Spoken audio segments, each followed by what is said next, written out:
في 1969 امريكا قالت للعالم وصلنا للقمر، ولكن من ذاك النهار بدات نظريه خطيره كتدور في الكواليس. الهبوط للقمر ماشي بصح، تصور في الاستوديو، والمثير في الامر المخرج العبقري اللي صوره هو ستانلي كوبريك صاحب فيلم 2001 سبيس اوديسي. واش بصح ولا غير مؤامره؟ خلينا نغوصوا في هذه القصه الغامضه. في 1969 ستانلي كوبريك خرج واحد الفيلم اللي زلزل هوليوود، 2001 سبيس اوديسي، فيلم على سفر الفضاء اللي كان مؤثرات بصريه سابقه وقتها. تبع العلماء ديال الناسا قالوا باللي هذا الفيلم خلانا بصح نحسوا حنا في الفضاء. هنا بدات الشكوك.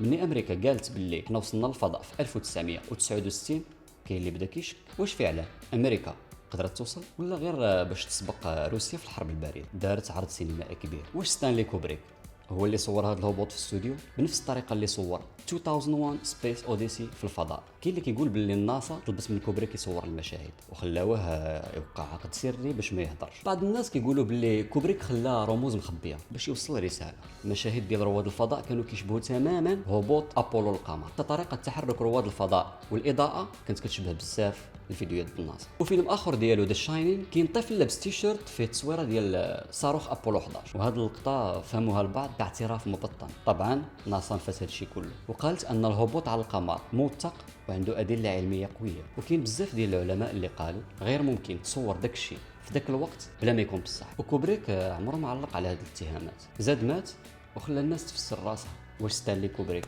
كان عبقري ديال السينما فقط ولا كان صانع وهم عالمي؟ واش فعلا الهبوط للقمر كان خدعه ولا غير الناس بغات تلقى نظريات المؤامره في اي حاجه؟ هذه قصه من اغرب القصص بين الفن والسياسه، بين السينما والفضاء. واش كتامن بنظريات المؤامره ولا كتقول الهبوط للقمر كان بصح؟ خلي لنا رايك في الكومنتات ودير ابوني باش توصلك حلقات خرافيه بحال هذه.